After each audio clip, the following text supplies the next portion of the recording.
All right, so up next is niacin. So it's vitamin B3. There's different versions of niacin. There's niacinamide. There's nicotinic acid, this is what you want. You want nicotinic acid because this is the flush version of B3.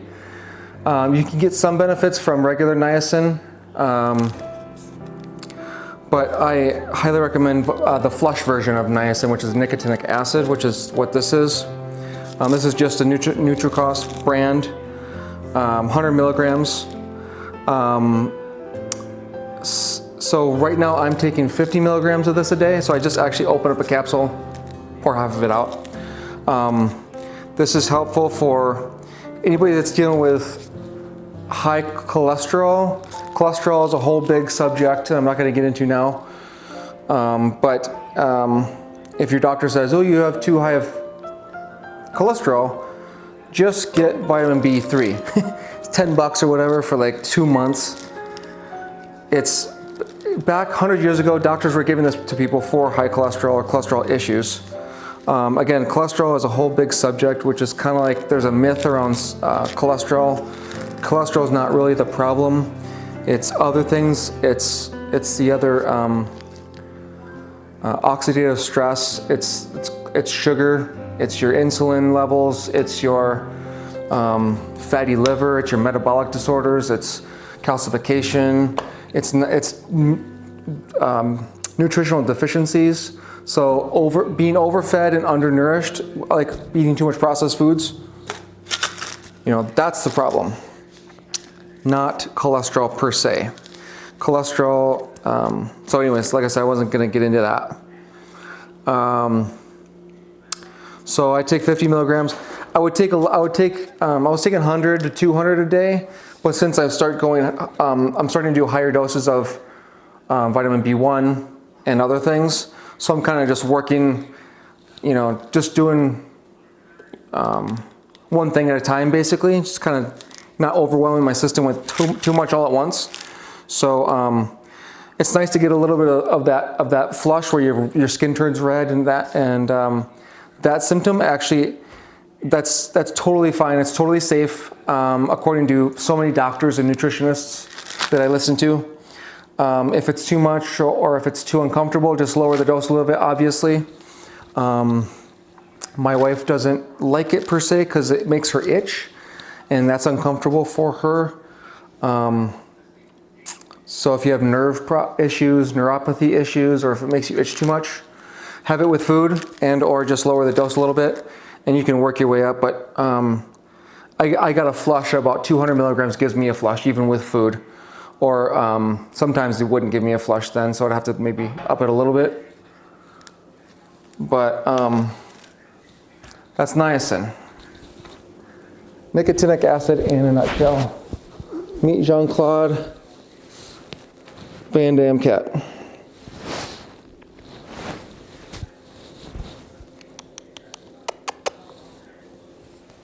He's a husky boy.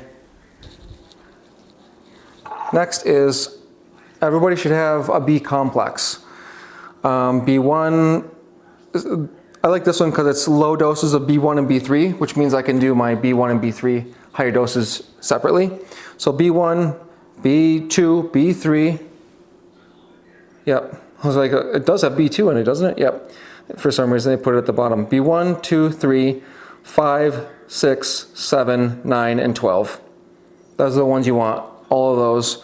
You want methylcobalamin, you want methylated B12, methylcobalamin B12, and some people like the methyl version of folic acid, which this is not, this is just folic acid. So methylfolate or something like that. It's a long name for that one. Methyl tetrahydrate, hydrofolate or something like that. So this is just, low dose of B1 and B3, which is good for me. 2000. So anyways, organic B complex from NutraHarmony. Organic. I think it's like $15 for a month or 2 months. Actually, I take less, so it's going to last me like 2 or 3 months. But pyridoxine hydrochloride, which is vitamin B6, or one version of B6. This is a low dose, 4 milligrams, so that's good for me. So some people have, the only thing that people can be sensitive to is B6 out of all those other B vitamins.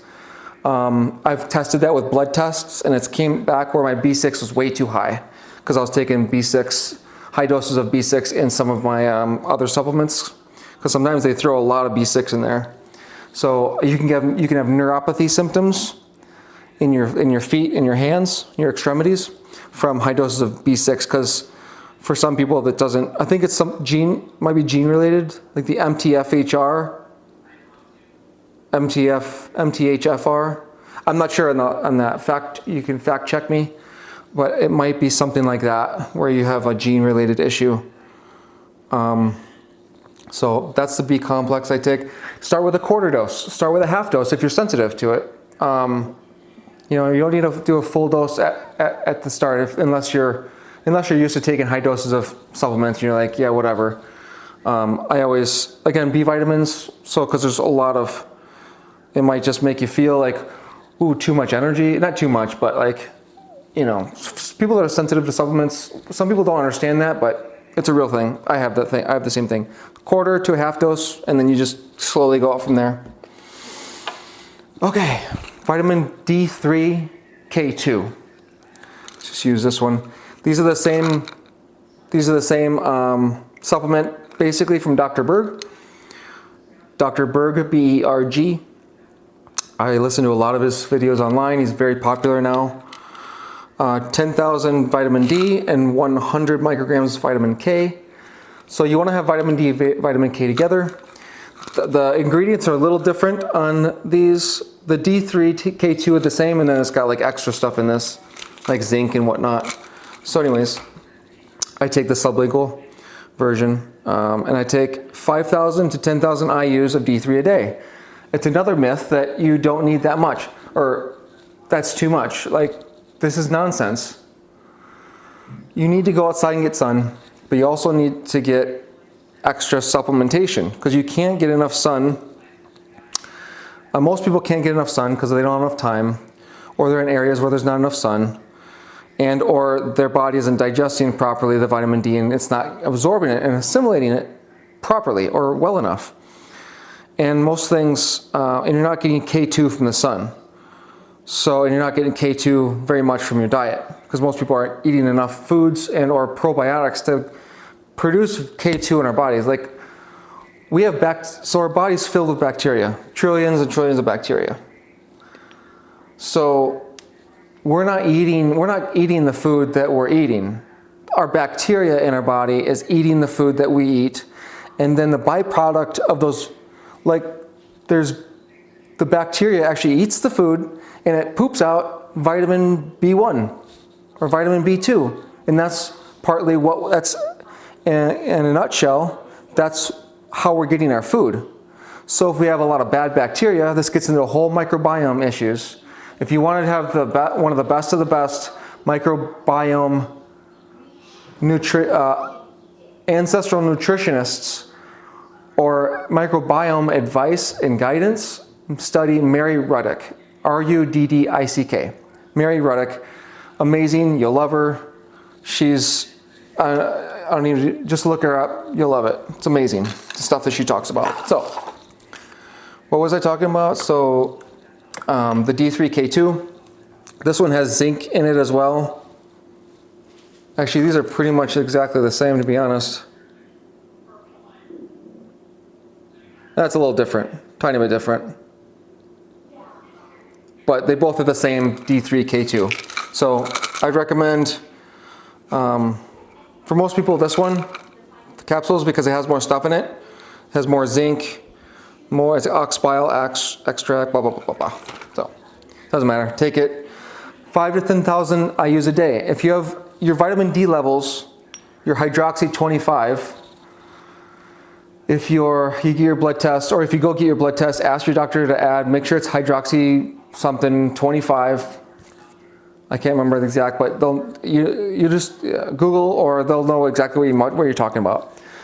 Your hydroxy 25 vitamin D levels need to be higher than 30. If it says 30 and it shows that it's green, that's better than 29, but you need to be higher than that. You can't, that's way too low. Not way too low, but you need to be at least 50. 50 is your goal or more, okay? 50 to 90. If it gets up over 90 and it gets up to 100, there's other problems. I can't remember exactly how to explain that, or I read about that. 50 to 90, you need to be in there, because there's available vitamin D, and then there's stored vitamin D, and then people with autoimmune conditions could have issues with vitamin D, but you still need vitamin D. My wife has autoimmune conditions where her vitamin D, different versions of vitamin D were, one was too high that it needed to be lower, and one was low and needed to be higher. The hydroxy 25 needed to be higher, but one needed to be lower. Again, that's another area where I've looked into and I studied a little bit, but I can't remember all these little details. Hopefully that gives you something to go off of. But for the highly majority, that's a very, my wife has got a lot of those autoimmune stuff, so she's a very sliver of minority in certain things. I am too, but not as much. People have chronic illness and disorders, they need to get into this detailed stuff. But she's even taking one of these a day, which is 10,000 IUs, and she's fine. It's helping. You need vitamin D for your immune system to function properly. It doesn't matter if it's autoimmune or immune deficient. It doesn't matter. You need zinc.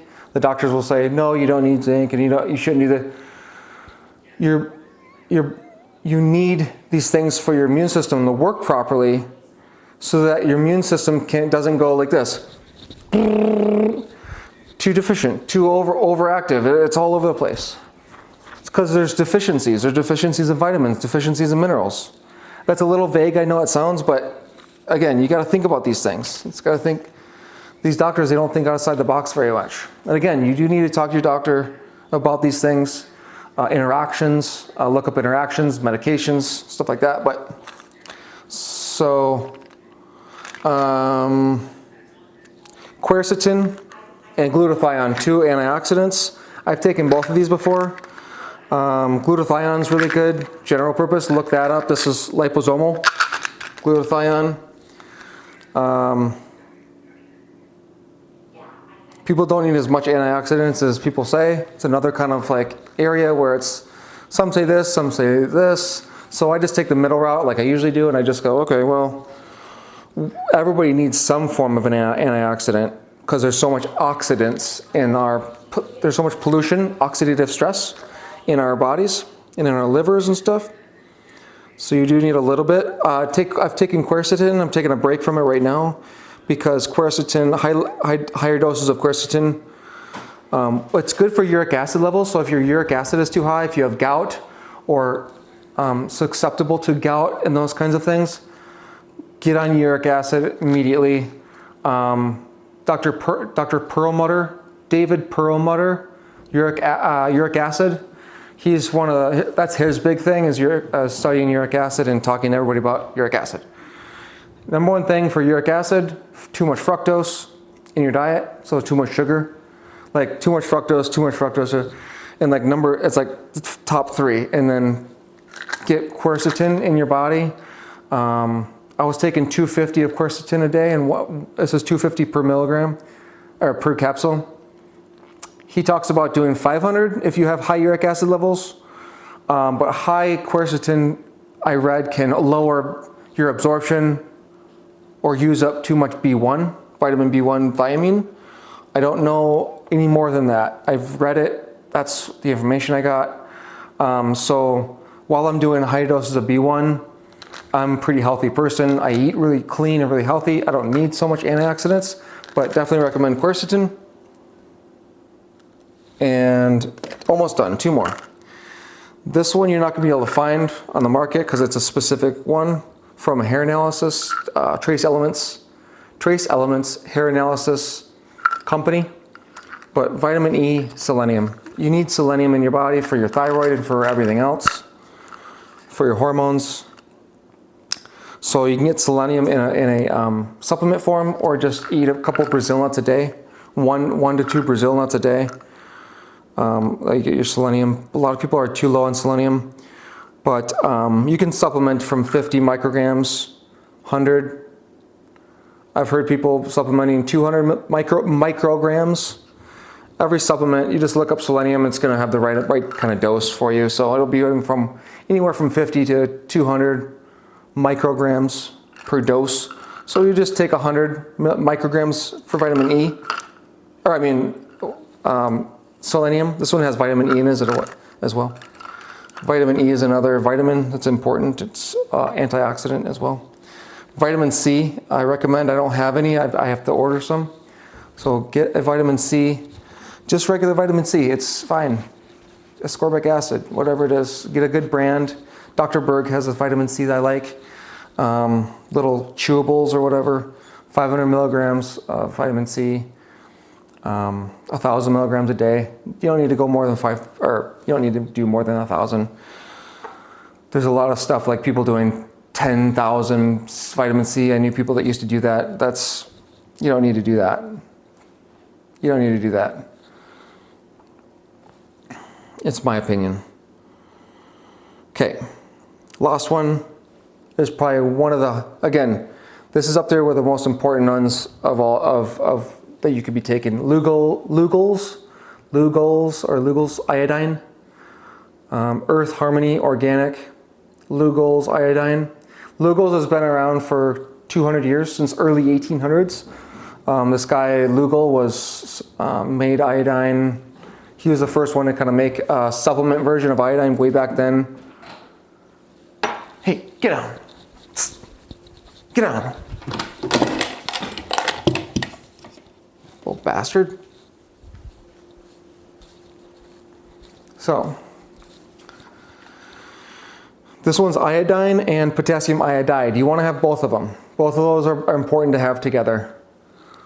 So if you do potassium iodide, you probably won't get very much results, according to Dr. Brownstein, one of the foremost doctors in the past 20 years or so. Has had tens of thousands of clients. He's a regular Western doctor, MD, I think. He's had like tens of thousands of clients, patients, and he gives them iodine. He's given every one of his patients iodine. So this is 2% Lugols, organic Lugols iodine, 2%. So 1 drop of this is about 2 milligrams. Yeah. 1 drop of 5% is 6.25 according to Dr. Brownstein. So 2% is about 2 milligrams of iodine per 1 drop. Make sure you get that right. You can't really take too much iodine at one time, because your body, you'll just end up peeing it out, whatever you don't need. But what happens is that you might have a detox symptoms. Because here, in a nutshell, iodine is in every cell of your body. If you think that you're allergic to iodine, that's a complete myth, and that's false. If you were really allergic to iodine, you wouldn't even be alive. You wouldn't have been born, because your mother has iodine in her body, and it's in you from the very start. So it's like being allergic to vitamin D or something, or whatever. So again, according to another doctor that I've studied about iodine, you can't be. It's something else that you've eaten that has iodine in it, like shellfish and this and that. It's not the iodine. So everybody needs iodine. The myth around the myth and the fear around iodine was the radioactive version of iodine that they made back in the 50s and 60s or whatever.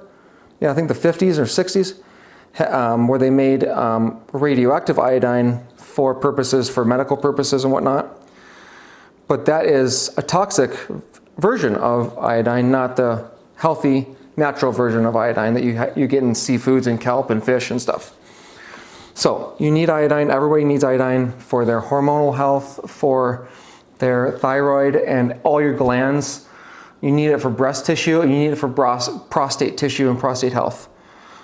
And so if you're older gentlemen, you need to get on iodine immediately because of prostate health, and females with breast tissue immediately get on Lugols iodine for your breast health. It's going to lower the chances of cancers, apparently, some say. So do your research. So yeah, so you might have detox symptoms if you take too much.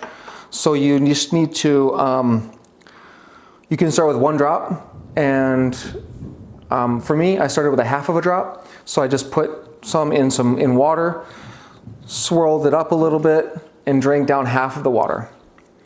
Iodine is really heavy, so it'll sink to the bottom. So you just gotta swirl it up, drink half the water. That's a half drop. Do that for a few days or a week. And then go up to a drop. See how you feel. Do that for a week. Go up to 1.5 or 2 drops. See how you feel, and then start. Because what's happening is that in modern society, we have what's called halides. Halides are part of the periodic table. Fluoride, chlorine, bromine or bromide, and iodine, and then one other one. Can't remember. So chloride, the good one. So iodine and chloride, salt. We need sodium chloride. You need that. That's healthy for you. You need that to live and have a healthy body. You need those 2. The other 3 you don't need. Those are toxins. Those are toxic elements. And so there's fluoride in the water. There's fluoride in toothpastes and other things. Toothpaste is not such a big deal, but it's still, you're getting a micro dose of it. You don't want it. Bromine is in everything. Bromide is in the carpet. Bromide is in unnatural fibers and clothing. This I think is all cotton, but polyesters. Bromide is in plastics. Bromide is in the couch. Bromide is in the cars. Bromide is in at the airports. Is in airplanes. Bromide is in the air. Bromide is a fire retardant, so it's in almost everything. It's in everything in your house. It's in everything in your car. It's in everything in modern society. So, what does this mean? We're getting all these halides, which is fluoride and also chlorine in the pools, chlorine in the drinking water. Now we're getting these in to our bodies, and what is taking place of the iodine receptors in our thyroid and other parts of our body. So it's taking the place of the things that we really need, like iodine and chloride. It's mostly iodine. Chloride is not too much of an issue, if I can remember correctly. Chloride, but iodine is a big issue. It's taking the place of where iodine needs to go, especially in the thyroid, especially in the breast tissue, and especially in the prostate. This is why we're having so many of those issues, especially in younger people.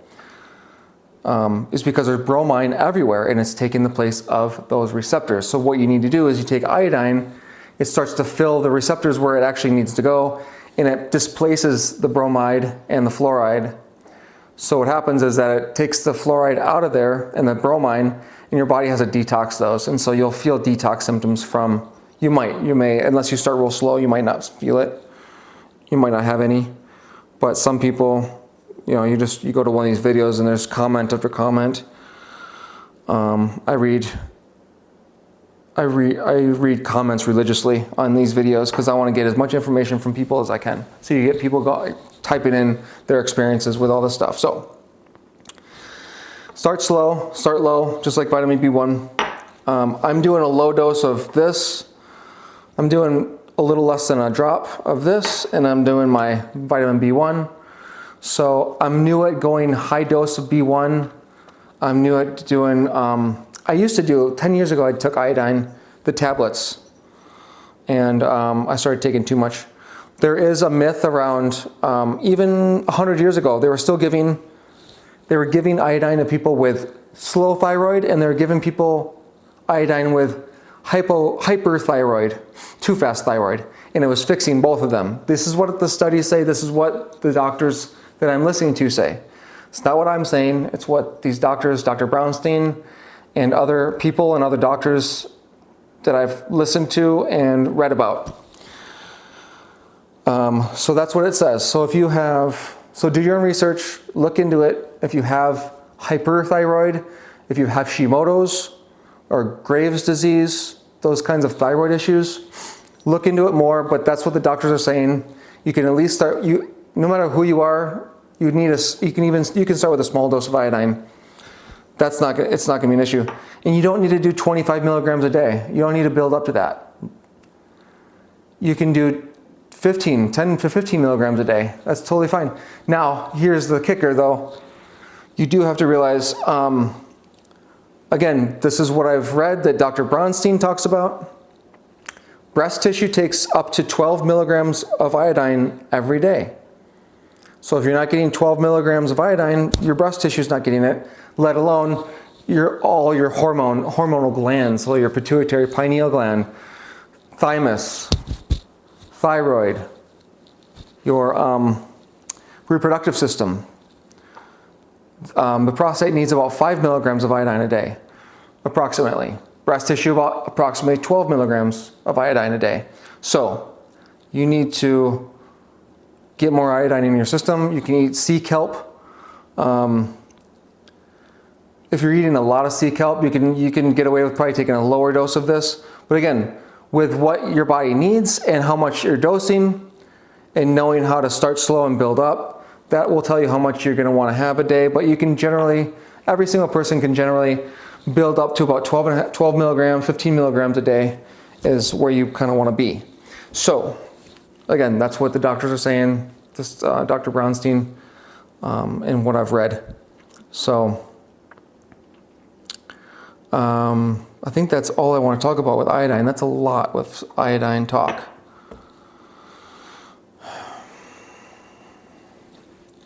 My diet, by the way, is a ketovore diet, so I eat a lot of, I'm slightly carnivore, ketogenic.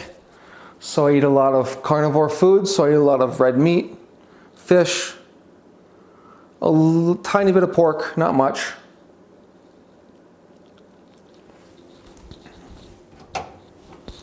So I eat very little plant material. I eat almost no plants or plant. I'm animal based. I eat a lot of quality cheeses, quality Greek yogurts. Greek yogurt is like the A2 casein that I was talking about earlier. And then sometimes goat or sheep cheese or goat yogurt sometimes. Yeah, so hope this helps. I know this is a lot. Thanks for sticking around this long. Hopefully you've taken some notes so you don't have to watch it again. Comment below on your experiences, what you like or don't like about your... Thanks for checking in, and I'll talk to you guys next time.